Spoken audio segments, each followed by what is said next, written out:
काबुल की दुआएं लेती जा, जा तुझे सुखी परिवार मिले।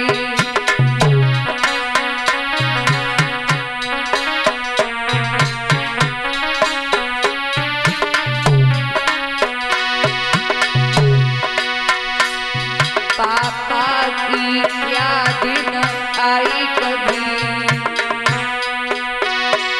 पापा की याद न आई कभी, ससुराल में इतना प्यार मिले।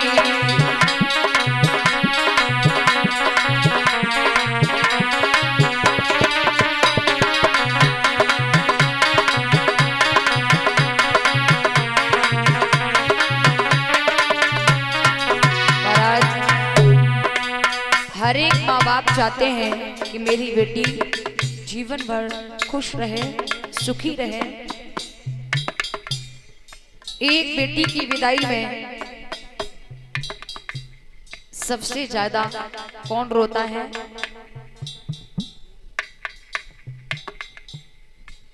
सबसे ज्यादा भाई रोता है। उस भाई से पूछा जाए कि भाई तू क्यों रो रहा है? जब तक बहन घर में रही तूने चैन से नहीं रहने दिया, लड़ता रहा, झगड़ता रहा, पीटता रहा। तब वही भाई रोकर के एक बात कहता है कि भैया तुम ये सोच रहे कि हम बहन भाई का झगड़ा था, लेकिन सच ये है हम बहन भाई का वो झगड़ा नहीं था। हम बहन भाई का वो प्यार था, वो स्नेह था, जो हम एक दूसरे में चूहा बिल्ली की तरह झगड़ते रहते थे। आप पूछ रहे हो रो क्यों रहा है? तो रो तो मैं इसलिए रहा हूं, जिस बहन से मेरा झगड़ा हुआ, जब जब झगड़ा हुआ तब तब मेरी ही गलती हुआ करती थी। रो तो इसलिए रहा हूं, जिस बहन से मेरा झगड़ा हुआ थोड़ी देर बाद वही बहन मेरे लिए भोजन की थाली लगा के लाई और हमसे कहा, ले पागल तूने खाना नहीं खाया है अब तक, कितना टाइम हो गया। रो तो इसलिए रहा हूं कि अब इस आंगन में मुझसे इस तरह से प्यार में झगड़ने वाला कोई नहीं होगा, और झगड़ने के बाद फिर हमें थाली परस के देने वाला कोई नहीं होगा।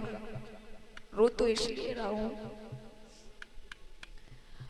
भैया, एक बेटी की विदा में एक ऐसा शख्स होता है जो खुलकर के नहीं घुट कर के रोता है। वो कौन होता है? वो कौन होता है? नहीं, एक पिता। वो एक बाप होता है जो खुल करके नहीं अंदर घुट घुट करके रोता है।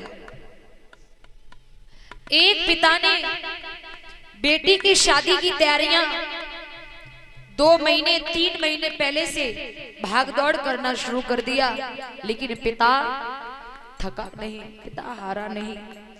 खाना खा लिया तो खा लिया नहीं, खाली पेट ही भाग रहे हैं। चप्पल पहन ली तो पहन ली नहीं, नंगे पैर ही भाग रहे हैं। लेकिन पिता थकता नहीं है, पिता हारता नहीं है। और जिस दिन वो पिता ने उस बेटी को विदा कर दिया, उसी दिन से पिता के शरीर की शक्ति चली गई। 3 महीने से भागा, थका नहीं। क्यों? क्योंकि उस पिता के घर में वो बेटी बैठी हुई है, वही बेटी पिता की शक्ति है, पिता की ताकत है।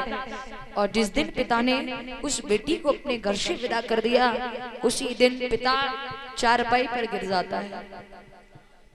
और अगर टेंट वाले भी आए ना कि साहब मेरा हिसाब करो, तो पिता एक ही बात कहता है कि भैया कुछ दिन बाद आना, कुछ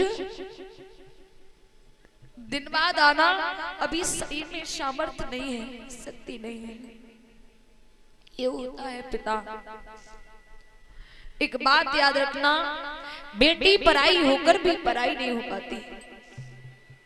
ससुराल में बेटी का शरीर हो, आत्मा मन माँ बाप के पास भटकता रहता है, मेरी भाभी ने मेरे बूढ़े माँ बाप को भोजन दिया होगा या नहीं।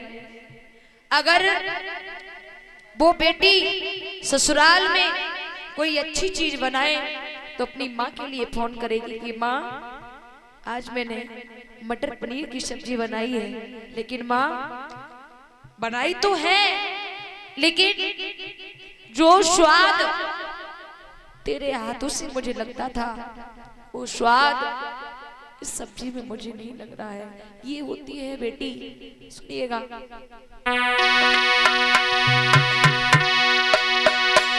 नाजों से पाला है तुमको, फूलों की तरह, कलियों की तरह।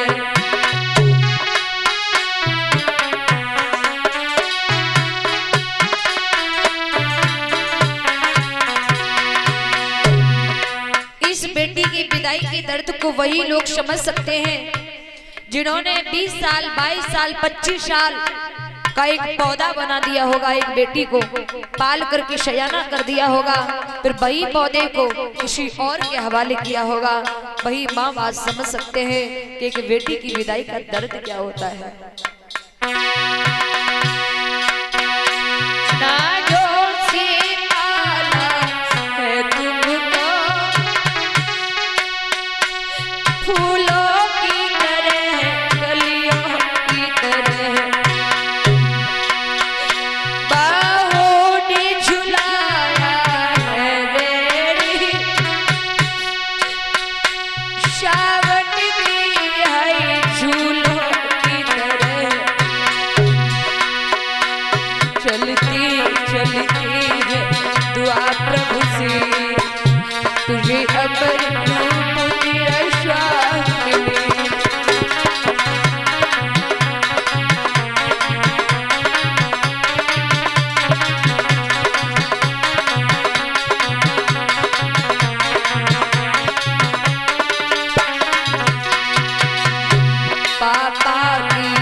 ससुराल में इतना प्यार मिले,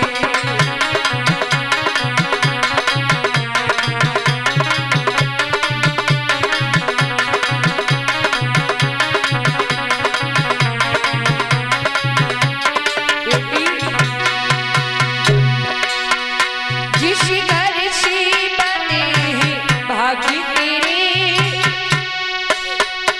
उस घर में सदा खुशियाँ ही रहे।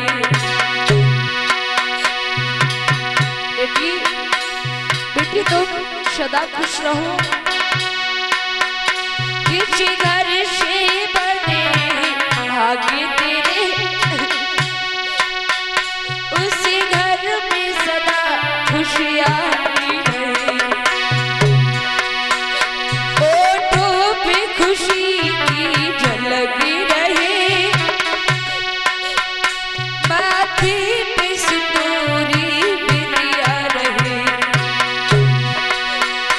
कभी उनकी ज्योति न फीकी हो,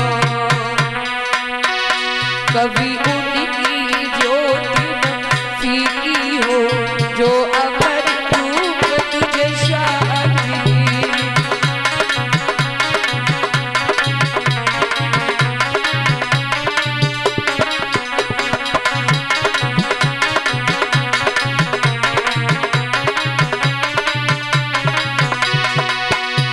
मैया की याद न आई कभी, पापा की याद न आई कभी, ससुराल में इतना प्यार मिले।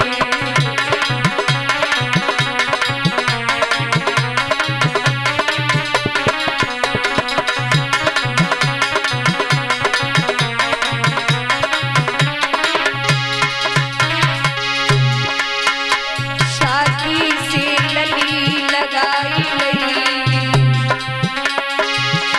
शादी से लगी लगाई लगी,